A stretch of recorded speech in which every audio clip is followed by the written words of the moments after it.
Ini mohon maaf Bang, pengalaman saya di DPR. Nggak akan ada yang namanya hak angket itu Bang. Karena objeknya itu semua. Dan yang paling banyak disalahkan nanti ya adalah partai politik. Sehingga saya kira di tengah jalan para pimpinan parpol akan sadar juga bahwa mereka bisa menjadi bagian yang tertuduh paling keras kalau ini dijalankan. Makanya saya nggak percaya ini akan diteruskan. Saya khawatir Bang Ikrar, Bung Ferry, Bung Haris ini nanti kecewa kalau mengandalkan partai politik begitu ya. Karena saya yakin ini nggak akan dibuat Bang, nggak akan dibuat. Kalau dibuat pun bukan untuk kepentingan kita masyarakat sipil untuk melihat pemilu yang lebih baik. Ini hanya untuk kepentingan sesaat kita saja. Dan kita belum mereformasi partai politik kita ini, mohon maaf Bang ya.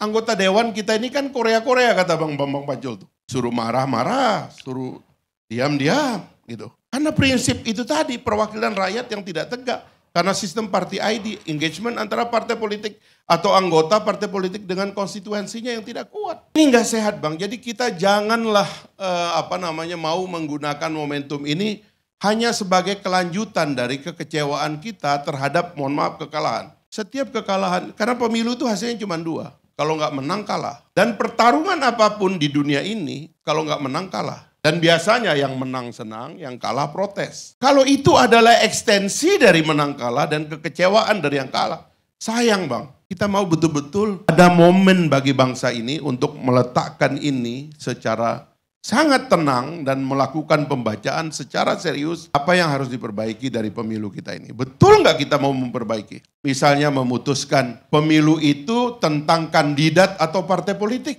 Kita mesti selesaikan dong soal ini. Karena kalau sistemnya kita campur-campur Bang, itu yang membuat anomali. Partai politik 9 tahun damai-damai saja, tiba-tiba setahun terakhir seolah-olah bertengkar. Ini kan karena Korea-Korea ini suruh bertengkar Bang, bukan karena aspirasi rakyat. Tidak ada aspirasi rakyat, ini semua tentang ketua umum partai politik yang memegang mandat dan menentukan nasib seorang anggota itu mau apa. Dia mau terpilih lagi secara baik atau tidak. Dia mau tetap diberikan jabatan atau tidak. Dia mau terus di situ atau di PAW.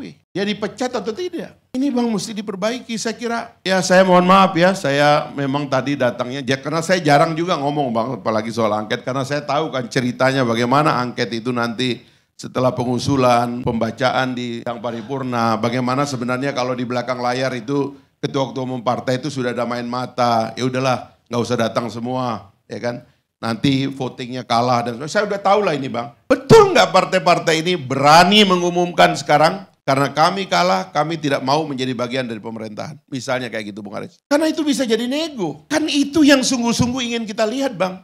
Kalau betul-betul kita mau menyehatkan sistemnya, harus ada keberanian untuk bertindak dan bersikap tegas. Dari awal saya katakan itu.